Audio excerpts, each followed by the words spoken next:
Doctor साहब, diabetes कितनी गंभीर बीमारी है ये हम सभी जानते हैं, लेकिन क्या ये आँखों को भी किसी तरीके से प्रभावित करती है?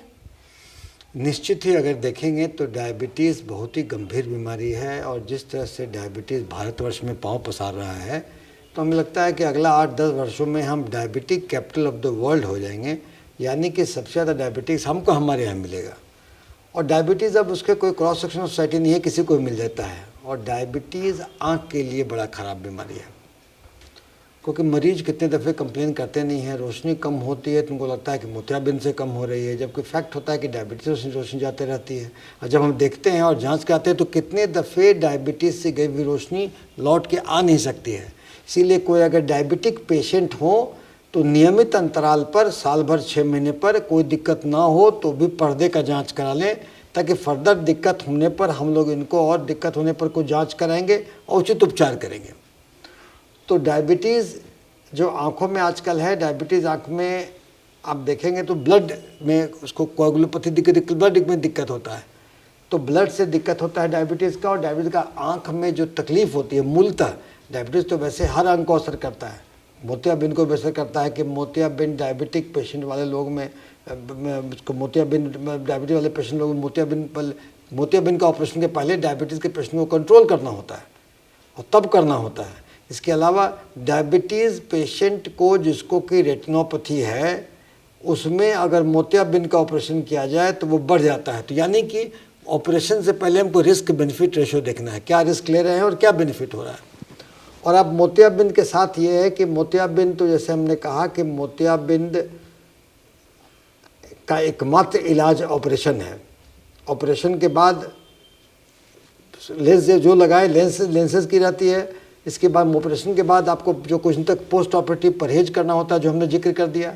इसके अलावा है क्या कि ऑपरेशन के बाद डायबिटीज़ का जो एसोसिएशन है अदर देन कैटरेक्ट, कि डायबिटिक पेशेंट लोग में मायोपिया भी ज़्यादा होता है और ग्लूकोमा भी ज़्यादा होता है। तो डायबिटिक रेटिनोपैथी, ग्लूकोमा या मायोपिया से रोशनी जो जाती है वो लौट के नहीं आती है। इसलिए early diagnosis and treatment is the catch, यानी बीमारी आप पहले पकड़े, पहले इलाज करें कि जितनी रोशनी है वो फिर लौटे नहीं, वो जाए नहीं, क्योंकि रोशनी चल जाएगी तो कितने दफ़े लौट के नहीं आएगी। तो डायबिटीज़ में लेकिन आजकल जो देखेंगे कि भाई जिस तरह से विज्ञान प्रगति किया है, विज्ञान प्रगति करने के मामले में क्या है कि एक से एक मशीन आ गए हैं जो कि डायबिटिक रेटिनोपैथी को हम जल्दी पहचान सकते हैं। तो पहला तो डायबिटिक रेटिनोपैथी में क्या होता है कि आप डायबिटिक रेटिनोपैथी में पहला होता है कि आप उसको जो रोशनी मरीज को आपको कहना पड़ता है कि जो रोशनी जाएगी वो लौट के नहीं आती है, इसलिए आप नियमित अंतराल पर दिखा लें और जैसे डॉक्टर कहते हैं वैसे करें। और डायबिटिक पेशेंट लोगों में रेटिनोपैथी में आप देखेंगे कि भाई अगर डायबिटिक में कभी कभी नर्व भी डैमेज होता है, तो नर्व जो डैमेज होता है तो नर्व में ग्लूकोमा से भी एसोसिएशन है, तो ग्लूकोमा का भी आप जांच कराएं। रेटिनोपैथी में जैसे कि अगर पर्दे में हेमरेज हो गया, एक्सुडेट हो गया, रोशनी गिर गई, मैकुलर एडिमा हुआ, तो आप उसको इलाज कराते हैं। इलाज करा के आप उसको इलाज करा के तब आप उसको फिर करते हैं सब चीज़ में। लेकिन हाँ, आजकल नए नए इंस्ट्रूमेंट आ गए हैं जिससे कि डायग्नोसिस डायबिटिनोपैथी का जल्दी होना आसान होता है। जैसे कि OCT आ गया, OCT एंजियो आ गया। इसके साथ अगर आप देखेंगे तो नए नए इंस्ट्रूमेंट आ रहे हैं जिससे कि इलाज भी संभव होता है, तो इलाज भी जल्दी होता है। यानी कि डायबिटीज़ अगर आपको है तो आप घबराइए नहीं।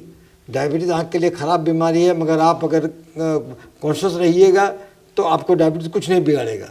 डायबिटीज़ बिगड़ने पर होता है कि डायबिटीज़ में मरीज़ से लेकर बात कर लिए, उसको मरीज़ में देखे कि भाई इसको डायबिटीज़ किसी से इंक्रीज़ करता है, उसको एजुकेट किए, उसको अवेयरनेस कराएं और उसको ब्लड शुगर कंट्रोल हम लोग किए ताकि रेटिनोपैथी भी कम हो।